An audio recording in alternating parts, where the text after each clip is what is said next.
Hello everyone, we are here in the national news, reporting from Bogota. Today we will talk about the last news we should know in Colombia.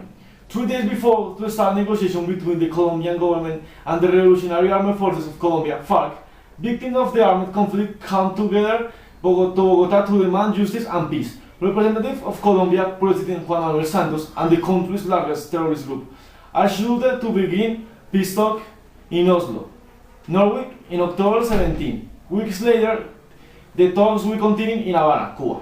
Sebastián Sánchez traveled about 800 kilometers from San José de Fragua in the department of Caquetá to the nation's capital of Bogota to protest the FARC kidnapping of his father 10 years ago. Even though he was very young at the time, Sanchez Lozada remembers when his father was taken. They accused him of helping the traditional politics practice, which was the main reason they took him. Sanchez Lozada said, "We haven't heard anything since then, even though we asked the FARC to give us evidence that he's still alive." The story of Sanchez Lozada's father is one of the many that were told to the first national meeting of the victims of the FARC, which spoke in the people in Bolivar Square in downtown Bogota. The meeting was organized by NGO Free Country Foundation, the Association of the Missing, the Mothers of Candelaria Movement, and the radio program Las Voces del Secuestro, the voice of the kidnapping. The relative of the victim support talks with the FARC, but we also need to find out what happened to their parents, children, spouse, and siblings, who are kidnapped years ago and about whom nothing is known. Clara Rojas, the executive director of Foundation País Libre, said during the NGO's convocation from the meeting in October 14, the voice of the victim must be included in the talks. This year, according to the Free Country Foundation, there have been 170 kidnappings, 17 of which were carried out by the FARC. Clara Rojas, the NGO's director, said there are many kidnappings about which they have no information. However, she added her NGO has received information about the kidnappings of 5 of its foreigners, as well as cases of abduction in neighbors' country. 30 years ago, it was estimated that there were 24,000 kidnapping victims, said Rojas, who was kidnapped by the FARC in Caquetá in 2002 and released 6 years later. In many of these cases, what happened to the victim was not known. In the past 10 years, that figure has dropped to about 600 cases, but we still lack lot of information, so the estimate could go up. Now let's go to the reporter Javier Borbón in Palmira Valles. Hi, good afternoon. I am Javier Borbón, reporting of Center of Convention of Guayaquil City in Ecuador, bringing the world information at your home. Here is developed the 4th Scientific Conference on Orchids and the 11th Ecuador International Orchid Show with exhibitors from United States, Germany, Colombia, Peru, Brazil, Indonesia, Japan, and other countries. Come on! The most diversity vascular plant in the world. However, this diversity is also one of the most globally threatened. Growing orchid is very difficult. These plants need moisture and climatic conditions specific. In addition, specific insects that are attracted to these flowers and carrying pollination. This can you see the diversity. We can see here the diversity of these flowers. Ecuador is one of the largest growers. See the different flowers are cultivated in Cuencas, Ecuador.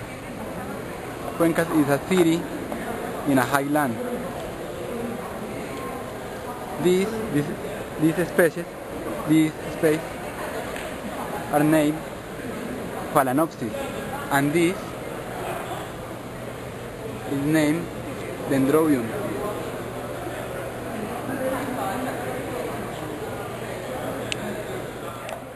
He is Paul Raymond.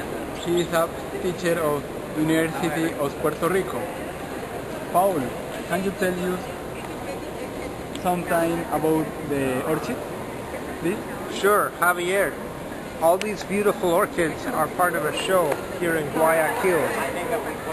Thousands of people have come to see all these beautiful orchids grown by orchid growers and collectors.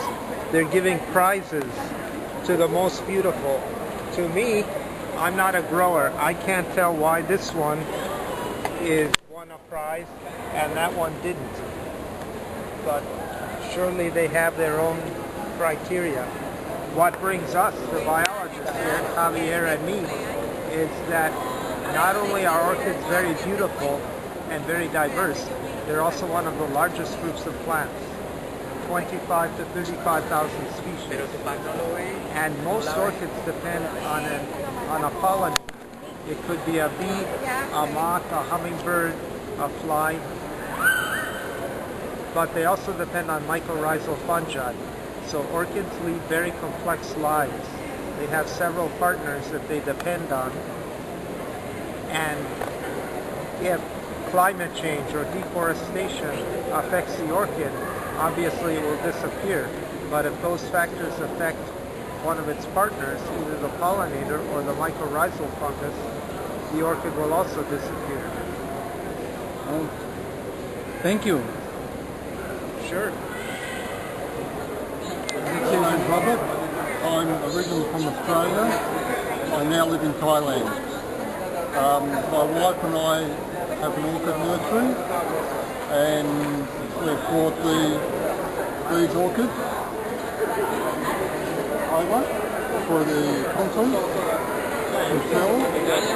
And along with the orchids, we have what's called Adenium or desert rose. They're a very nice plant to grow. They would grow very well in Guayaquil. The flowers are very big and they vary in colour from white to dark red and purple. Along with these we have what's called Lycopodium. They vary from a very flat leaf to a very hairy leaf, and they also have one species that has a blue leaf, which is very rare. Okay, thank you. Thank you. Thank you, Javier. Now we go to Sweden, where Nobel Prize are awarded. And Paula, our reporter, have some news of the winners of the category of medicine. Good morning, Christian. I'm reporting from Stockholm, Sweden.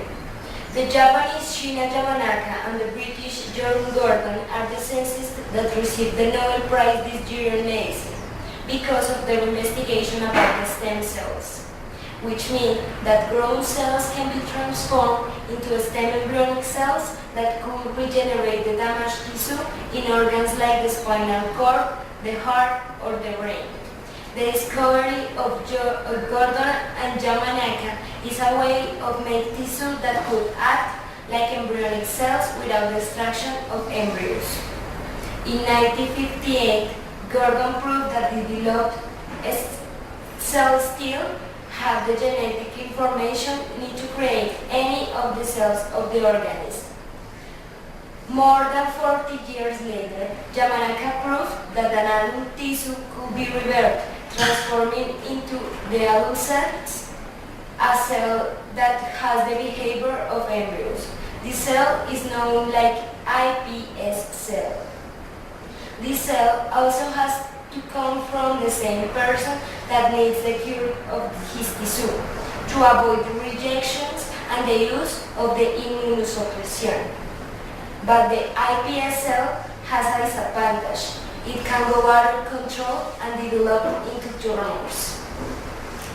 According to this, the new Nobel Prize can give a hope to survive to persons that have serious sickness that involves all kinds of organs. It's a new way of regenerating the cells of our body without embryos. And this is all from here. Back to study in Bogotá with Christian. Thank you and good morning. Thank you, Paula, and this is all for today. Have a good day and until next transmission.